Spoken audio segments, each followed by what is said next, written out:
அண்ணாலே, நீ அழுது கொண்டிருக்கிறது சரியான காரியம் தான். ஆனால் உன் மேல ஒரு தேவ திட்டம் கர்த்தர் வச்சிருக்கிறார். நீ அழுது கொண்டிருக்கிற இடம் சரியல்ல, நீ அழுது கொண்டிருக்கிற முறை சரியல்ல, நீ கேட்கிற விண்ணப்பம் சரியல்ல. இப்பொழுது ஒரு நாள் தெளிவடைந்து சீலோவிலே அழுது கொண்டிருந்தவள் இப்பொழுது எழுந்து சமூகத்தில் வந்து அழ துவங்குகிறாள். முதல்ல பொசிஷனை மாத்திரா, எங்க இருந்து அழ வேண்டும் என்பதை தீர்மானிக்கிறாள். யாருக்கு முன்பாக அழ வேண்டும் என்பதை தீர்மானிக்கிறாள். இத்தனை வருஷம் அண்ணாலே, ஆமென், இத்தனை வருஷம் நீ அழுதோ, ஏன் உனக்கு பலன் கிடைக்கவில்லை என்றால் முதல்ல நீ அழுகிற இடம் சரி கிடையாது. நீ இருந்து அழுகிற இடத்தை முதல்ல மாற்றுவோம், பொசிஷனை மாத்து.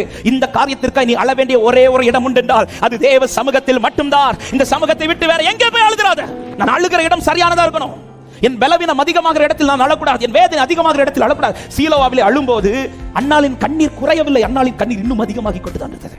ஆனால் சமூகத்தில் வந்து அழுத போது அத்தனை கண்ணீரை ஒரே நாள் தொடங்கினார்.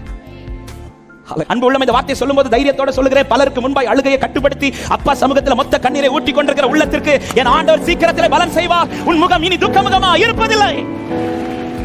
பலருக்கு முன்பாய் அழுகை கட்டுப்படுத்தி விட்டு கர்த்தர் செய்வார் என்ற நிச்சயத்தோடு நின்று கொண்டு தேவ சமூகத்தில் வந்து மொத்த கண்ணீரை வடித்துக் கொண்டிருக்கிற உள்ளத்திற்கு இந்த காலை நேரத்தில் தைரியத்தோட சொல்லுகிறேன், அண்ணால் அதன் பிறகு துக்கமுகமா இருக்கவில்லை என்ற வார்த்தையின்படியே ஆமென், உங்கள் வாழ்க்கையில கர்த்தர் சீக்கிரத்திலே ஒரு காலத்தை கட்டளையிட போகிறார், உங்களை மகிழ்ச்சியாக்க போகிறார்.